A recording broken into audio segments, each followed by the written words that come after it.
And that is it. That is a wrap. By the time this video goes out, I should no longer be in possession of the Porsche Taycan. It should have been collected earlier today, all going well with the collection process, because given what I've experienced so far, anything can happen with a Porsche Taycan collection process. But yeah, I will no longer have the car. And quite a few of you recently in the comments on the videos I've been doing as of late have said that I shouldn't be using this car. Absolutely no way, too risky. It makes absolutely no difference whether I use the car or not, whether I'm still paying for the PCP or not. You see, in the UK, I have a V5 in my name for this car. That V5 isn't an entitlement to ownership. It outlines who is responsible for looking after that vehicle. That is, who is responsible for taxing it, for insuring that it has an MOT, and for owning up should the vehicle be involved in anything naughty.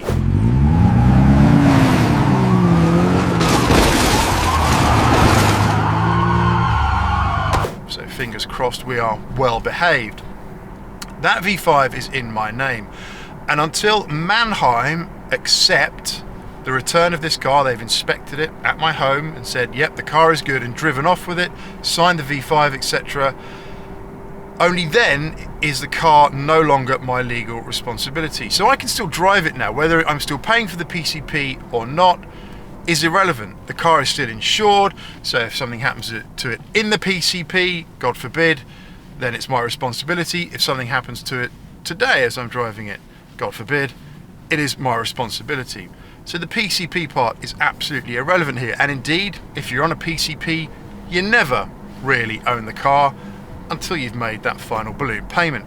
The car remains the property of the finance company who's providing you with the finance and can be repossessed by them at any point. So why not enjoy it for a little bit more? And indeed, I should probably do a 3,000 mile road trip around Europe quickly just to really get the last bit of good use out of this car, albeit the rear tyres are legal, but they're getting close to needing changed. And should I do too much more, Mannheim could say you need to pay for a brand new set of tyres. Not really a fun thing to do on a vehicle that you're handing back. So let's try and avoid that situation. But where are we now with Taycans? Do I still recommend them? Should you still buy one? Well, I have to say, I will really miss this car. It is an absolute joy to drive. It is so comfortable. And I know I bang on about this on every video that I do, but if you haven't tried a Taycan and you're on the fence about getting one, get out and give one a test drive as soon as you can, because they are simply brilliant cars to drive. And with all the recalls that have been done of late, I'm hoping they're getting into a better position in terms of the reliability of these cars and their ability to be used as a daily. And yes, there's hundreds of folk out there using these things as a daily with no issues whatsoever. So I would urge you to get out and test drive one to help you make your mind up. What one would I recommend? Well, it's an interesting position right now. I do follow the prices of these things quite heavily. And mine, on a well-known car comparison site, We Will Buy Your Car type site, has, I think, kind of bottomed out a little bit in terms of the price recently. So when I checked it at the beginning of July, the price was around 57k offered. At the beginning of August, the price had gone down to 54, so it come down. But as of now, the end of August, it's actually gone back up to 56. And the reason for this could be because of the availability and supply of Taycans on the market right now. I did a video a while back and we'd hit 1,000 Taycans for sale out there in the market. That is a lot of Taycans for a car that only came to exist back in 2020. 1,000 for sale in the UK market. It's supposed to be a premium car, luxury car, maybe not so many present, but 1,000 were for sale. We're now down to just 650 cars for sale, which means that a lot of cars have been sold. They've gone back out to new homes. And the reason for this is primarily because of the price point of these cars. They do represent significant value because of that depreciation. So what one would I recommend to you now if you are interested in buying a Taycan? Now, I would not recommend a Turbo S, a Gen 1 Turbo S. This car here, I would not recommend that you buy one unless you really do need the extra power. Now, I've been checking a lot of the forums and people's feedback, and it does seem that the Turbo S's, the Gen 1s, have their unfair share of battery woes and park vehicle up, electrical system fault type issues. And the reason I think this is the case is because the battery technology simply isn't up to providing power to the Turbo S platform in the way that it needs to. The Turbo S has a more powerful front inverter, 600 amp over the Turbo's 300 amp. And I think that extra demand just pushes the battery pack over the edge a little bit, or the electrical system over the edge just that little bit, just enough to make it a little bit unreliable. And that is why I think my power gets hobbled every time I hit 36% battery in this car now. That has absolutely been programmed in by software, I'm sure, to help protect the battery from the demands that the Turbo S powertrain places upon it. Lithium batteries don't like being pulled on when they're not full or getting low, so that is absolutely been programmed in. I'm sure it's the only thing it can be. And the difference between the Turbo and the Turbo S is so minimal that I think you'd be quite happy with a Taycan Turbo. So I wouldn't recommend the Turbo S, okay? Purely because it just is more likely to have issues.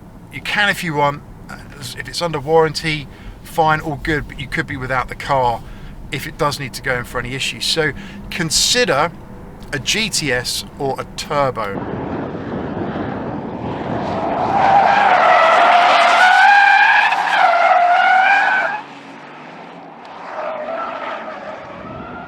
I think they represent right now bang for buck, sweet spot, reliability, all that good stuff. Of course, if you want a 4S, cheaper still, or a base spec, cheaper still. Now, I did see a Taycan under 30k recently, just hit under 30k, admittedly very high miles and a very simple spec, but admittedly under 30k. But it's an interesting position with Taycan prices right now. We know new supply has dropped off a cliff just through demand and Porsche making less of these things. So that will have a bearing on prices, in that we should see stability of cars that have already depreciated, kind of tapering off. If I draw that line in the air, that kind of graph tapering off a little bit, right?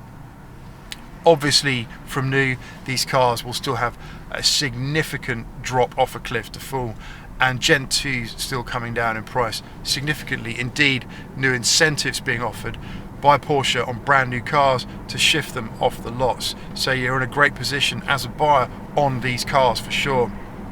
But I have absolutely loved driving this car. I really have. It's just been a joy. It is such a comfortable, quick, fun car to drive. And I challenge anyone to come up with anything that is better on the roads, on the rather terrible, uncomfortable roads that we have in the UK. Now, for sure, I'm talking about normal daily driving. If you live up a mountain pass somewhere and you've got great roads, this car is still going to provide you with a lot of fun, but you might want something with a little more theatre. So what does this mean for my channel now that I will no longer have a Taycan? And I've built quite a lot of the channel off the back of this, the Taycan. How much content can one man do on a Taycan? It probably is time for a bit of a change. If you have subscribed already, massively appreciated. I will definitely keep the opinions coming. You don't need a Taycan to follow the market, to understand what's going on with them, to keep abreast of them, because I do really like these cars. I really do like these cars, as much as many people would look at me and say, oh, you're not a petrol head, mate, if you like a Taycan. I've got petrol cars as well, and I love this. It's possible to love more than one car. Absolutely. And just to note as well, I do have some content on this car I've already filmed, so I will be releasing that at some point too. One of the best things about this car, I have to say, it's a bit of a weird thing really, and it's not just this car, it is any EV. It is any EV, right? This car is great to drive, as I've said. That is the best thing about this car, is the way it drives. But something that I really enjoyed about this car that I didn't think I would notice, or kind of took for granted really, which is quite a cool thing, is the ability to fill this thing up at home, to plug it in at home, to charge it overnight and wake up with a full tank of electrons. You can't do that with a petrol car. Sounds like something simple, rather trivial, but it is a really great thing about owning an EV, and something that I would definitely appreciate with any other EV or plug-in hybrid for that matter. So that's it. The Taycan is no longer, even though I know I'm in it now, but by the time you watch this, it'll be gone. That'll be it. This journey with this Taycan has come to an end. And yeah, it's had its ups and its downs, many more ups than downs for sure. And I still absolutely would recommend one to you if you're on the fence. And I know, well, a lot of folk do come to me and ask me for advice on Taycans and say, which one should I get, or what do you think of this spec? There's only so much advice I can provide. You've got to go for a spec that floats your boat, that you like, that you want to get in, right? That is the important thing. A spec that is going to make you happy as a driver. So that is it for this one. I really do appreciate you watching. More content to come. Stay safe, stay well. See you on the next one, and bye for now.